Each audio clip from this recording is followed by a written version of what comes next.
All right, I know people are still coming in, but I will kick it off. My name is Shay Corey, and I am DCPL's Programs Manager. For those of you who may be new to DCPL, we are Washington, D.C.'s citywide nonprofit founded in 1971 that is dedicated to preserving, protecting, and enhancing the historic built environment of the nation's capital. I have a few housekeeping things to go over before we get started. I'd like to start by taking a moment to acknowledge some of DCPL's top sponsors whose annual financial support helps underwrite free programs like this one today. They are the DC Commission on the Arts and Humanities, Kutak Rock, Antunovich Associates, Buyer Blender Bell, Building Innovation Hub, EHT Traceries, KCE Structural Engineers, and Quinn Evans. Thank you all for your dedication to historic preservation in DC.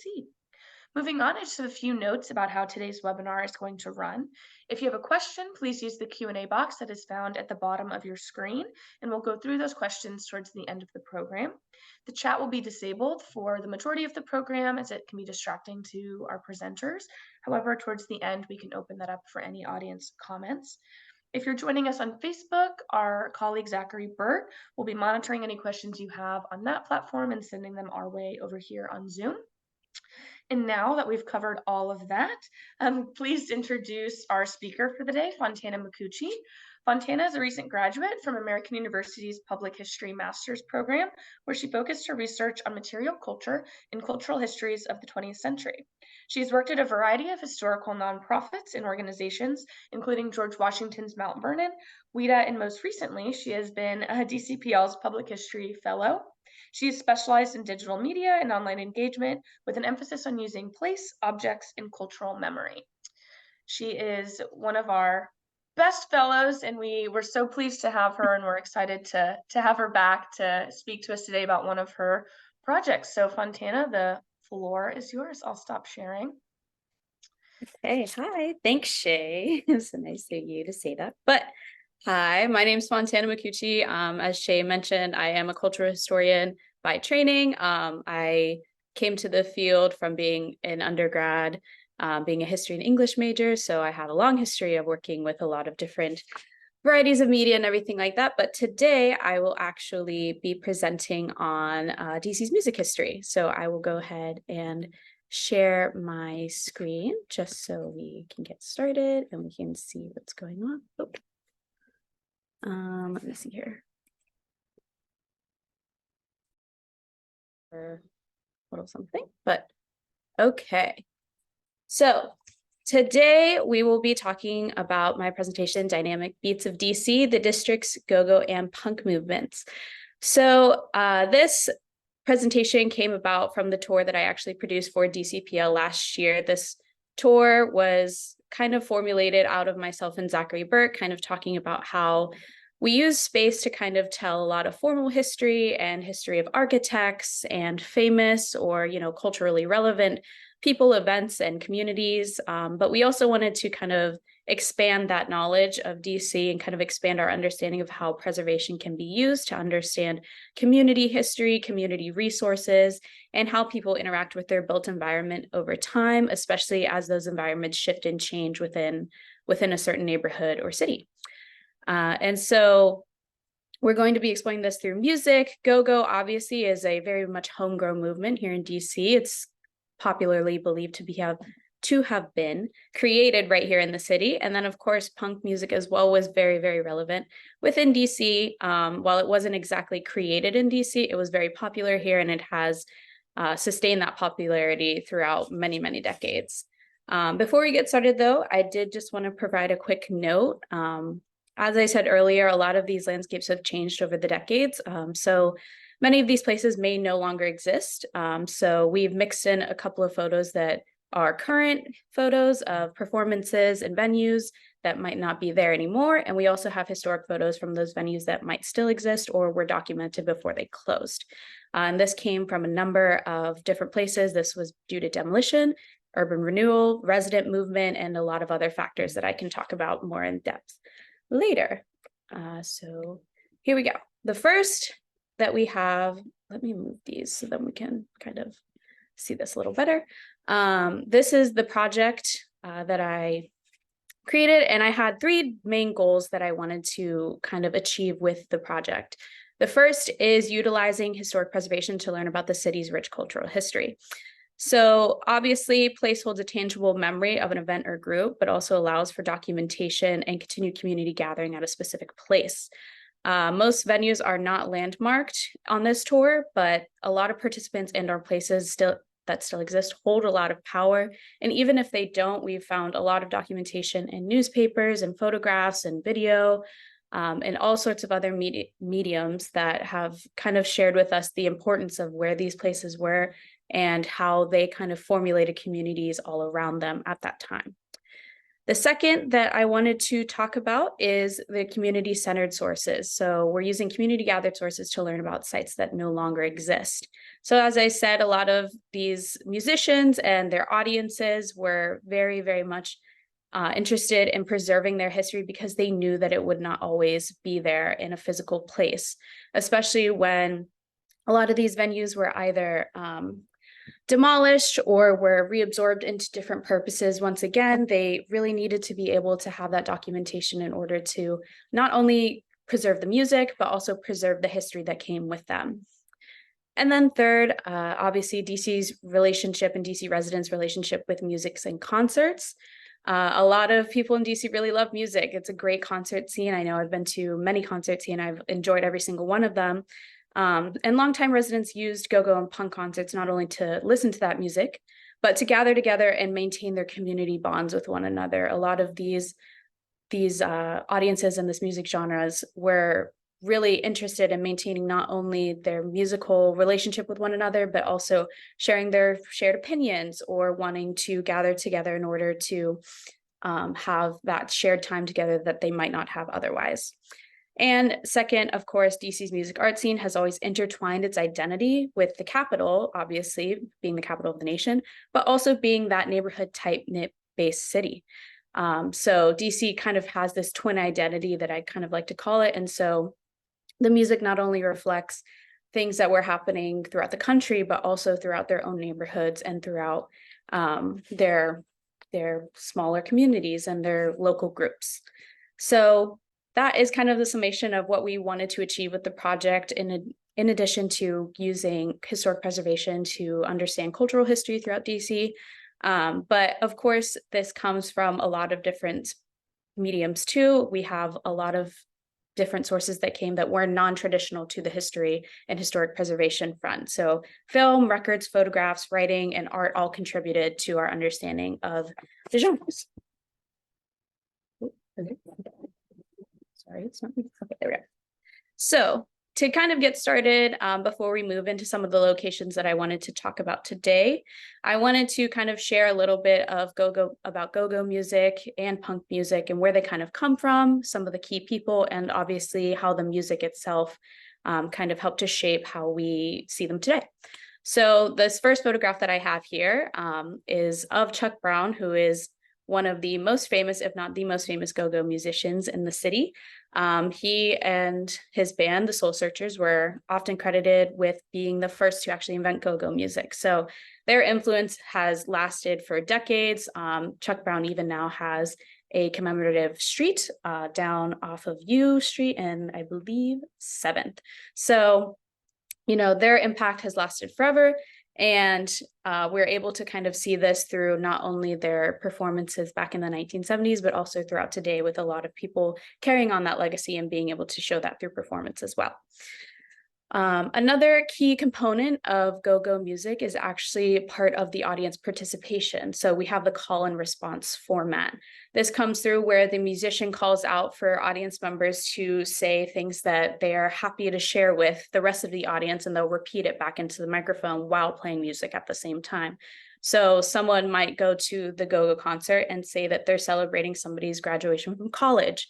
And the musicians would then shout them out and say, okay, congratulations to X, Y, and Z for graduating from college, a birthday, an anniversary. It could really be any achievement, joy, or accomplishment, big or small. And that kind of created a much tighter knit between the community and the musicians themselves, because it felt like they were really identifying with one another and felt like they were sharing a moment rather than just listening to music. And then the last is actually tied to that, which is the community gathering through music and space. So go-go clubs and go-go concerts weren't just about the music. They were about being able to spend time with one another and being able to see one another if they weren't already able to on a regular basis, sorry. So a lot of these go-go clubs and concerts were highly localized, with neighborhoods having their own bands. There was a band that would really represent Edgewood and another that would represent Brookland, or anywhere along in the city that you could think of. There was probably a band that played in a specific club or specific space, and that was kind of representative of their neighborhood. And again, go-go music kind of came out of this organic sharing between younger musicians and older musicians. And so there was a lot of formal and informal training that happened, and a lot of mentorship that was carried on through intergenerational musicianship. And this also allowed the genre to continue to change and evolve with the musicians and with the audience members and what they were kind of looking for whenever they went out to listen and gather together at these concerts. So that's kind of like the basics of go-go. I know there's a lot more to it in terms of the musicianship and the actual beat making process and music making process, but I will admit I am not a musician or a music historian, so I apologize if this is not as in-depth as it could be. But moving on to our spaces, the first one that I actually wanted to talk about is the Maverick Room. As I mentioned earlier, Chuck Brown and the Soul Searchers were the ones who are credited for kind of creating go-go, and the Maverick Room is where they did this. A lot of people contribute that this is the space where go-go was created and where go-go kind of found its popularity. The Maverick Room was one of the most popular clubs in Northeast DC, but it was definitely not the only one that was in Northeast DC. Northeast DC had many go-go clubs and were very popular throughout the 1970s and 1980s. So there was this kind of pocket of go-go musicianship that was existing within these neighborhoods that was really important to the neighborhoods and their communities as they were attending these concerts. I'd note that there are a couple other Northeast locations that we mentioned in the tour, two of which are the Ibex and Breezes Metro Club. But we did not just include in this presentation, just so we have enough time to talk about the other ones. But of course, they are popular and they were obviously community organized and community maintained, but they were under a lot of pressure a lot of the time while they were operating by city officials and by other residents for a myriad of reasons. There was pressure to close these venues for reasons of patron safety, neighborhood-based crime, and economic redevelopment, all of which were highly contested by the residents versus city officials versus developers that were all kind of competing to stay or move into this space. But the main reason why people wanted to keep these clubs and why they wanted to be able to maintain these spaces is because it offered them a place to just have and share in their joy and their celebration and be able to spend time with one another and have that music that kind of persisted through any of these disputes over these physical, tangible spaces or their neighborhoods. Go-go music not only shared in celebration, but it was also a way for people to communicate and learn about updates about one another and be able to speak with one another about what was going on in their neighborhood and how go-go musicians could often kind of champion these new updates or change. However, the Maverick Room would not survive. They unfortunately closed with many of the other Northeast clubs due to the pushback on the city and the venue's safety. However, their legacy obviously lasts because they are credited with helping to create the genre. So they created that basis for local musicianship that lasts today, and obviously local entrepreneurship where these clubs were often community grown and maintained. The photographs that we have here are actually not from the Maverick Room, unfortunately. These are from a 2012 and 2013 performance that happened in two separate venues. But as you can see, the stage here at this concert isn't actually elevated. A lot of what made go-go what it is today is the fact that there was an equal relationship between musicians and the audience. So people could participate directly, they could really understand and see the musicians, and the musicians could see them. And obviously you have a myriad of instruments and different types of ways that they're using music to communicate with with their audience. And the Maverick Room was actually demolished. There's actually not a building there that stands today as well. So unfortunately, we don't have any pictures that survive of it as far as we could find with the DC Public Library and other formal sources, but I am sure that there are some out there that exist and would be great to see, just to be able to see what that looked like and what the environment really was like. So moving to our second location, we have the Franklin D. Reeve Center, also known as Club U. Now, the Franklin D. Reeve Center is obviously a municipal building. It's by its nature is actually not a club or a restaurant. It's where city workers work, and they go there every day and work to do various tasks for the city and under the local government. But from 1992 to 2005, the building was also the host to a restaurant that turned into a club over time. So it started out where people could just go and have dinner, but then slowly kind of transformed into a club space where there were many go-go concerts and people that would go, especially young people that were attending these clubs and being able to have a great location. It's right on the intersection of U and 14th Street. So it's right in prime real estate, not just for city workers, but also for people who were just looking to have a nice night on the town. So they didn't sell alcohol at first, but they loosened those restrictions later on. However, of course, this is again another well-loved space by the patrons, but contested by the city officials that worked there, who only saw the aftermath of the club's nights, which was often attributed to increased littering and just more damage to the property because there were club goers in the space every night that they were operating. So this was a highly contested space as well because it was a city-owned building that was operating and kind of providing this space for its local residents. However, the club goers kind of saw this as a way to bridge the gap between the residents who were living there and the people that were working there in a way that felt a lot more like they were sharing a space rather than simply going into and out of it, and was, you know, meant to serve them a little bit more in a way that they felt was conducive to the neighborhood.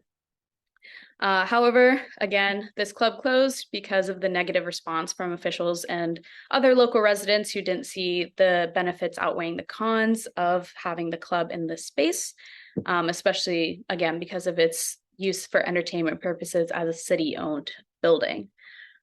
So this is exemplary of the perception that go-go spaces held, while a lot of the club goers and a lot of fans of go-go saw the spaces as somewhere where they could have a great time and be able to come together and celebrate with one another. A lot of others saw the spaces somewhere where there was a lot of rowdy concerts or patrons that were not indicative of the entire genre itself, but were kind of ousted and outcasted due to the perception that they had in the aftermath of the city building. So as you see at the bottom here, the actual whole building is slated for redevelopment, including demolition of the original building. The Franklin D. Reeve Center is currently slated to be demolished by 2025. So this not only marks the loss of the club, but now we have the loss of the entire building as well. So we can see this trend kind of continuing from the Maverick Room into Club U. And then we also have many other sites throughout this tour that were either demolished or were reslated for development into a very different purpose. So we have another on the tour that is actually turned in from a club to a gym, and a few others that were just transformed from clubs into, you know, various retail centers. So I think one was an auto shop and just a bunch of other things. So we can see how these spaces kind of transformed over time and still hold that memory for many, but their physical space is no longer in use for entertainment purposes. So to kind of not wrap up on go-go music, but to kind of pull this all together and from the spaces and into kind of what go-go's perception and their community impacts were. There was a lot of reasons for closure. Economic disinvestment from a lot of neighborhoods meant that clubs that were already there could not be maintained because there wasn't investment from either private or government places to be able for them to be able to kind of maintain and keep that vibrant nightlife going, as we could see throughout many neighborhoods, especially after 1968 with the riots after the assassination of Dr. Martin Luther King. A lot of movement happened throughout, especially the downtown area, but throughout all of the neighborhoods, because there was less people that were looking to move into the city and were rather looking to move out. And so these neighborhoods were kind of left with no help or investment that could kind of keep them going and be able to be allowed to continue with how they were before. Second, we obviously have the pressure from city officials. There was a lot of contest between the city and the local club goers as to the safety of having go-go clubs being open so late in their operations. A lot of city officials felt that the clubs were kind of promoting violence or were, not safe spaces for young people, which may be true to some small extent, but for the most part, a lot of these clubs were just meant to be a place where people could gather and have a good time together, and weren't the direct result, or the direct cause, I should say, of a lot of the issues that were being proposed by these city officials. And then third, of course, like I said, we have movement out of the city and into different neighborhoods. So a lot of these businesses were owned by people who lived in their communities. They were African-American owned businesses and operated and maintained. And so as these residents found rising living costs or disinvestment in their neighborhoods, they weren't able to maintain these spaces because there was just no one that was operating them, or no one that was really coming in to make sure that those spaces were safe from being absorbed or demolished into other purposes. But of course, go-go has some extremely beneficial community impacts. Of course, like I mentioned, the African-American owned businesses in longstanding neighborhoods allowed them to thrive and have community spaces where people could continue to come, even if they had moved away, or even if the neighborhood had changed in great ways. They were able to kind of maintain those community bonds and have that kind of social mixture in between people who had lived there for a long time, or people that were just moving into the area and didn't really know where to go yet, or were trying to find people to interact with and have great conversation with, or make friends and make a long-standing impact within their community. And then, of course, we have the shared celebrations through music. Go-go is all about just having a good time, relaxing, dancing, and spending time with people that, are from your neighborhood, or people that you might not have known before, but now you did because you all enjoyed go-go and you all could have fun in that space. So go-go definitely, while it had a bit of contested reputation between the city officials and the local residents, it's still remembered and loved today as DC's official music genre as well. So it was definitely extremely important to the city's development and how we kind of see music being played and having those community spaces out in today. So its concerts and musicians are keeping its legacy alive, and we have them to thank for being able to still share and having these opportunities to listen and share with go-go. So moving into punk music. The origins of punk music, like I did before with go-go, comes from a lot of different places. Its origins come from both the East and West Coast. We have the development of this genre popping up in various places at the same time. We have, up in the East Coast in New York City, and more up in the Northeast versus out in places like Seattle, Oregon, and that's the same state. Seattle, and out west on the West Coast there. You have musicians that were previously playing rock are now experimenting with harsher instrumentals and more overt political lyricism that critiqued local, state, and national government. So punk music was experimental by choice and purposefully meant to have a very much grittier sound, a much more overt sound that made people pay attention to it from the outset. In DC, early bands critiqued the stark contrast between, DC as we know it, which is the neighborhoods and the people that live here and where we build culture, versus Washington, which is what they considered, the capital of the United States, where political officers are operating, where we have all of these historic events happening, and, kind of that legacy and how those kind of combated with each other based on how people perceived versus how DC really was. As you can see, it's dominated by young people. A lot of these musicians were actually in middle to high school when they were participating in punk music. So it's also very important to notice that the young people of punk music were actively participating in critiquing and, trying to talk about political activism and civic activism, as we will get into in a little bit. Of course, the genre is rooted in the counterculture as well. Part of punk music was meant to be going against the grain and not just, giving into what people wanted you to be or what people thought you should be, but wanting to carve out your own personality and legacy through music and through all of the other artistic forms that punk kind of took on. So that harsh music kind of combined with activism and, finding your own identity as a young person was definitely a key component to punk music. And of course, you have the grassroots recording and other media production.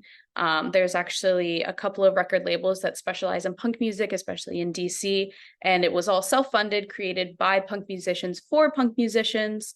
And they kind of still have that record label today, which is really interesting because they have been able to preserve and document a lot of the music that came out of DC during the 1970s. And of course, the other media production refers to zines or zines. I honestly don't know the correct pronunciation, being made that talked about a lot of different issues or events that were happening in the DC punk scene. You also have filmmaking going on. So you have young people also making documentaries and making short films, kind of filming concerts and filming people why they were interested in the movement. And we also have things like concert posters and event posters that were showcasing artists' work and what they were kind of contributing to the genre in order to share with and grow the movement throughout the city. So going on to our first venue, this is a very well-known one and one that we do still have today, except not in its original building. This is the 930 Club in the Atlantic Building.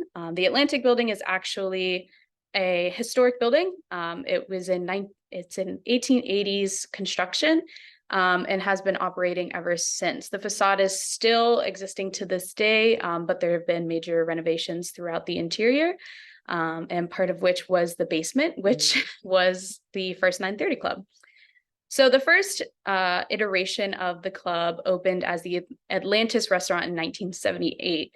The original owner did feature live music, but it wasn't punk music. It was, local bands, a house band that would kind of play music as patrons were dining in, just enjoying the night in the restaurant. However, it was sold to the folks that would later become the owners of the 930 Club as we know it today. And that has passed hands obviously throughout the decades, but the 930 Club, the one that we know it as, was begun in 1979, or 1978, sorry. It's an extremely small and intimate setting. This photograph kind of does it justice in that way that I believe this is essentially the whole room. This is the entire space as you can see it. I believe it was under or around 150 people capacity. From what we know from our sources, there were definitely more than 150 people in the venue during concerts, so it's definitely packed.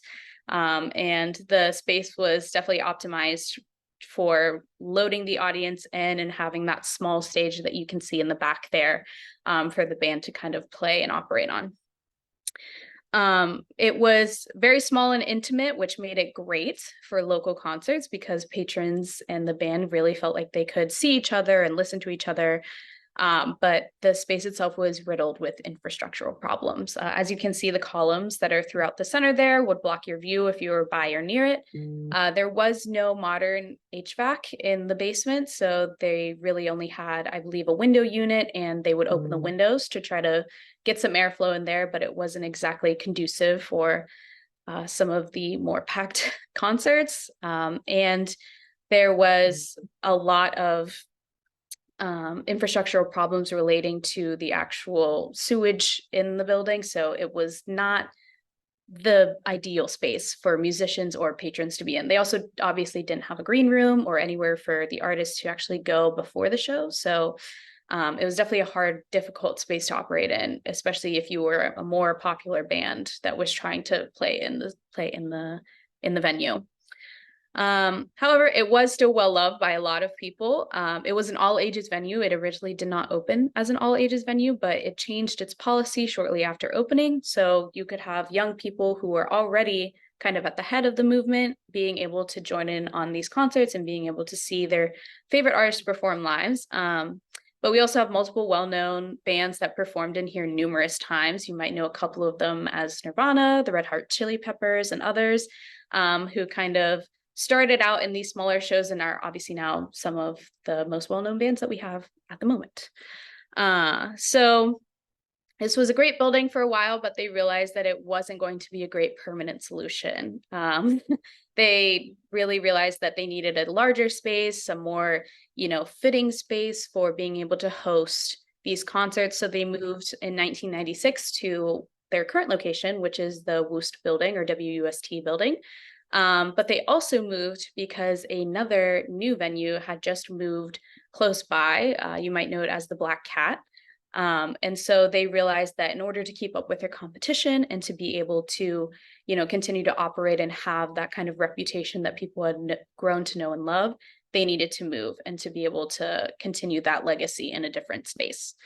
So this building we still have today, and it's no longer obviously being used as a concert venue, but if you really do want to experience what that's like and what it would have been like to go to a punk show in the 1970s, you can go to their new club that I believe they built just right next door to the current WUS building. So you can definitely go and see and be able to experience that, probably albeit without the smell and the limited HVAC system. So might be a little bit better. Okay, second we have here is the St. Stephen and the Incarnation Episcopal Church. So this church has a very, very long history that goes much farther back than it being a punk venue. The church has operated since the 1920s and was very well equipped to serving its community. It has been known for throughout the decades hosting community activists and being kind of not only just a gathering space for its congregants, but also for people who needed the space for social and cultural reasons that really ensured that it has a lasting legacy and takes community impact to a very, very, very high bar. Most notably, it hosted March on Washington attendees who didn't have a place to stay. So they were opening their doors to people, and they still do open their doors to people every day who either need them or would like to use their space. So it kind of created a perfect storm for punk bands to come in the early 1980s. They opened their doors to them to not only be welcoming to the people that were living inside and outside their community, but also because punk bands needed a safe space to practice and perform, and also a quiet place to practice and perform. A lot of venues were not really into having punk bands perform and practice in their spaces just because of the experimental sound and some of the more aggressive dancing that took place during the shows. But this location was very much open to having their young musicians there and their community members there to be able to have that space and feel like they could take a part in their community. They haven't hosted any shows since 2020. So their most recent one was in, I believe, the winter of 2020, but they have created lasting music education programs with punk musicians that are happening today. So even though they're not hosting shows and it's not as much of a venue as it was back in the 1980s, they did create this lasting legacy with a lot of DC punk bands that still exist today and a lot of people who are still within the city, to be able to kind of inspire that next generation of musicians and people that want to be involved in their communities, not only through political and civic activism, but through musicianship and their art form as well. This church is also responsible for being kind of the founding ground for the positive force movement that grew out of punk musicians wanting to work against the rising violence and hate speech that was kind of beginning to spread in other punk subcultures.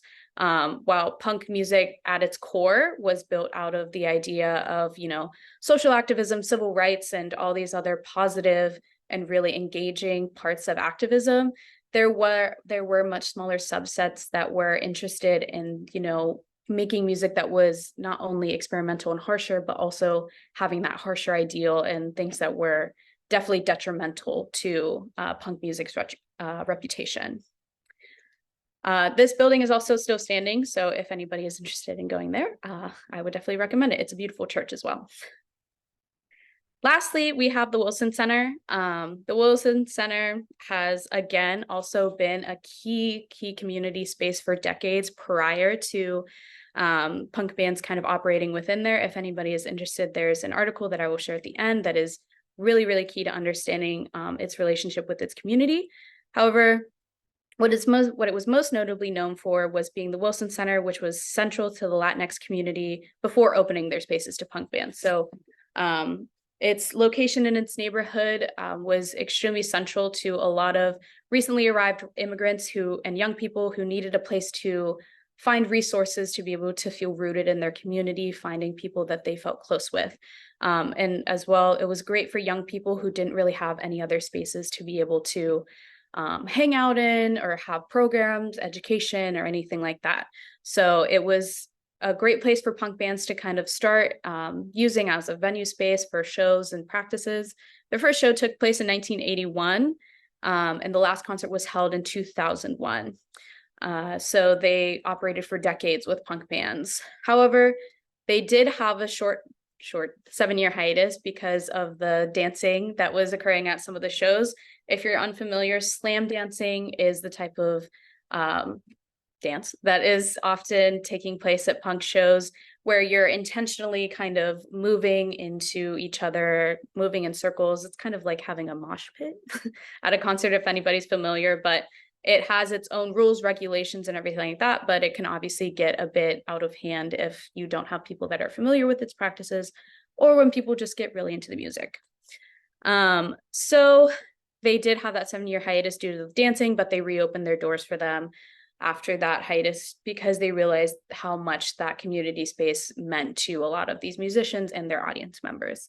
So as you can see, this space kind of held a dual purpose and dual importance for these punk bands and the Latinx community that was living around in the neighborhood as well. It is now a public charter school. It's an elementary school, but at the time in 2001, the elementary school did open its doors to the punk musicians because they knew how important it was to them. So again, a lasting legacy and impacts that continue into our current era. So very interesting to see and be able to understand and see that relationship happening in real time. So as I noted before, there were a couple reasons why punk music and the punk movement throughout DC had a bit of this fracturing and a couple of different reasons why it was a bit harder to maintain. There were a lot of multiplying and smaller subcultures that were constantly happening throughout the punk movement, so there was less organization throughout them. You have a lot of young people who were very interested in either very specific things or very broad things, and so it was hard to kind of maintain an order and a structure within the genre outside of the musicianship itself. Informal spaces were also reabsorbed. You can see on the top left here, that's an Insomnia Cookies now. It is actually the original Madam's Organ. And so we do see that these spaces were kind of transformed, especially after punk venues operated there. Their owners were less interested in keeping them as music venues because of the musicians kind of taking over the space, not in the way that the landlord or the owner wanted them to. So it was hard for them to maintain these venues, not only because people didn't want them there, but because the harsher dancing and kind of lifestyle of punks meant that spaces weren't exactly sacred or anything like that to the musicians and the audiences. And of course, the young demographic created a constant turnover of musicians. People would go to college, or they would decide that they needed to move away, or anything that kind of changed a young person's perception, or they decided to move into different art forms or different genre in order to kind of practice that activism or that community engagement. So it's of course hard or difficult to maintain this kind of movement, but they did. Its roots in activism locally and nationally meant that they had a wide array of opportunities to engage with one another and others in order to kind of invoke change. The exploration of politics within music is not new. Punk did not start this and punk did not end it, but it really was a key component and showed that music can be a great breeding ground for creating a community organization and community activism that we know today, especially in local music scenes. And I do have typo here, but it is also exemplary of DC's twin identities. So as I said earlier, they were really focused on understanding DC versus Washington and being able to not only distinguish those, but to also critique the perception around it and how DC itself is a very, very different entity from the federal workers and the capital city identity that many attribute it to. So I'm going to wrap up here with some legacies and love.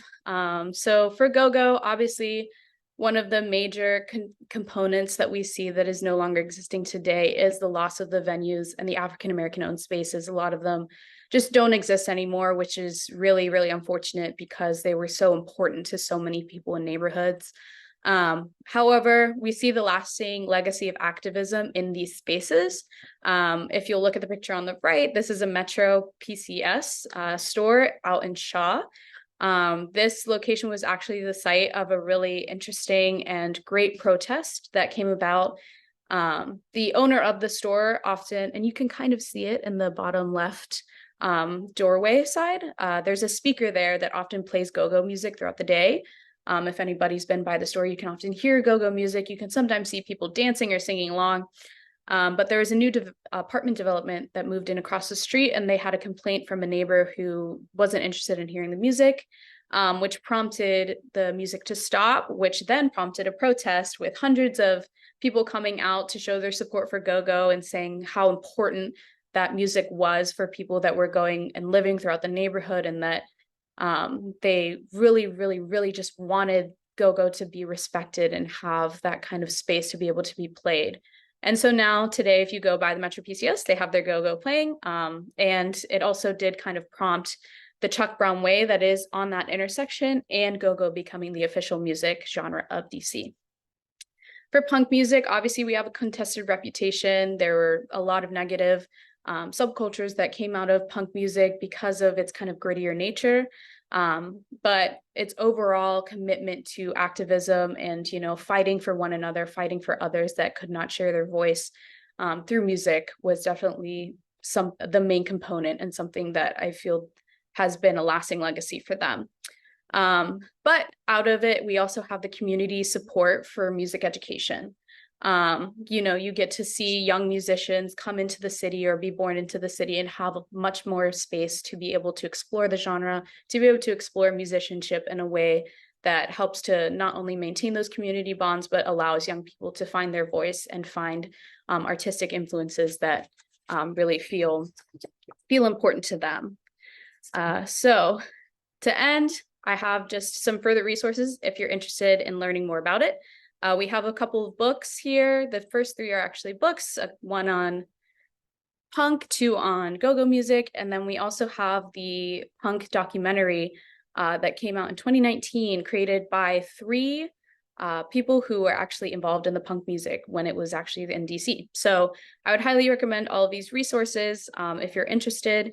And there's also an additional article by Mike Amezcua, who wrote about the relationship between the Latinx community and punk music, and it was actually featured in Teen Vogue. So really cool piece, and being able to get that coverage in there also shows how important music and how important DC can be in our understanding of that cultural history through the spaces that we share with one another. So thank you. I'm sorry if that felt really long, but thank you again, and I hope everyone enjoyed.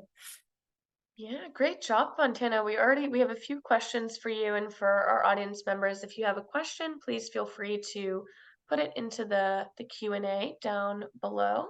But our first question for you, Fontana. So given the lack of tangible heritage with some of these sites, do you think that there is a role for preservationists in preserving this history, or do you think that it may be better left to public historians or people who work more with kind of intangible histories? Yeah, of course. I mean, obviously, as a cultural historian myself, I think that Other cultural historians have done a great job in being able to help document and preserve this history. But I do think it needs to be a work that goes both ways. And I think one of the most important things is for cultural historians and people with formal training to use that training to the community's advantage. Having that investment in preserving this history comes from a myriad of sources. Obviously, the community that maintains and retains that information has the primary capability to be able to share it, but it can be hard to do that without resources or without funding or without folks that can kind of help them optimize that and amplify that. So I think it has to be a work in tandem. I know just recently, the actual Go-Go Museum and Cafe has finally reached its crowdfunding goal and can start moving on their goals there, but they need a lot of support, not only from their community, but from folks who are interested in learning more and being able to help them do that work, because it's a lot to put on just one smaller community or one community that can be more spread out or exists in a lot of different places on where they feel that they can help. So I think it's definitely a worthy place for preservationists to help, especially even if there isn't tangible history. If you know any buildings or know any spaces that might have documentation, it can be really, really great to have somebody there that can not only talk about the culture about things, but about the space itself, and especially how that space changed over time, and that history behind the building, and being able to see where it came from and where it went. Yeah, absolutely. Very well said. What do you think are the major similarities and differences that you found between the go-go and punk movements? Yeah, I think it's interesting. They're obviously very different in terms of the music genre itself. But I think, and this is really, really the biggest similarity that I found, was how much they cared about community. Punk musicians were often just regular folks who were also creating music on the side. I remember watching the documentary, and one of the people they interviewed, he was a federal worker by day and a punk musician by night who performed with his son. And you see that as well playing out in go-go. You have people who have been playing for decades, and then going on to mentor people who just are getting into the genre and just learning how to create music with whatever they can. And so it's that community between musicians and between their audiences that continues to, I think, allow them to exist and thrive today, even though their communities are a lot smaller than I believe they were in decades past, or, feel a bit more fragmented than they were today, I should say. I think one of the main differences is obviously how people responded to them being in their spaces. Go-go music had a lot more direct, overt, negative reception from city officials and local government officials, which is extremely unfortunate, especially given go-go's impact today and the cultural history that it shares being created in DC. Whereas punk music was more of a conflict between the singular venue owners and the bands. So venues just weren't interested in having punk bands, but they were able to create and sustain, as we see with the 930 Club, venues that were built and made for them. So I think that is one of the biggest differences, is the retention and maintenance of those venues. We don't see that happening as much with go-go as we did with punk music. Yeah, I know you have listed some of your academic resources here, but often when we're dealing with a an intangible history where there's not a lot of physical evidence to use, were there any, kind of non-academic resources that you used in your research, or did you listen to the music? Kind of what was your process like? Yeah, I will say there's a great website. It's called, I think, DC Wiz, that has a lot of YouTube recordings of performances. I think cataloged a lot of them by place, location, year, which is really interesting to see. So that was one of the ways that I, just started listening to the music, was, and that again is a community built resource. That's somebody who took the time and energy out of their days to make that for other people to be able to listen to it. I think another way, like an informal source that we used was listening to interviews that they did or finding their accounts or people that are musicians or, were around in DC, who were interviewed or were, talking to other people about it, or maybe they have a blog or they have some other form of them like sharing that history with other people. So that was definitely a great way to learn about it from somebody else's eyes and somebody who was there or knows the genre really well. And I think lastly, one of the most fun things that I did was actually look through music posters. There was a great, it is through the public library too, so anybody can really go on and look at them, but they have an online catalog of just posters that were from different concerts that somebody just kept. They just kept them all and made sure that one day when somebody came around asking if they could have them and scan them and have them online, that they were there. And so that was actually a really interesting way that we pinned down where some of these locations were, finding their addresses and also finding out when they were operating, because they would obviously list the concert date and year on the poster. And so that was really cool too, to see how that art form could kind of tell us a lot more about where people were going and when they were going than, some of the documentation that we have that was kind of slim, especially when a lot of the concerts were word of mouth, or you got the poster in your hand and you said, okay, I'm going to go to the concert tonight. Yeah, it can definitely be hard to research certain movements that, even though they're more recent, it can be difficult to track down documents and other things, Yes. like you're saying, that are kind of Yes. still floating around out there, probably in the back of somebody's closet, but not Yeah. necessarily publicly available. Well, this has been great. What are your, I guess my final question for you before we sign out, what do you think has been the biggest lesson you've learned from this project about preservation, heritage? Yeah, that's a really good question. I think the biggest lesson that I learned from this project is just the dedication of people to keep the music alive.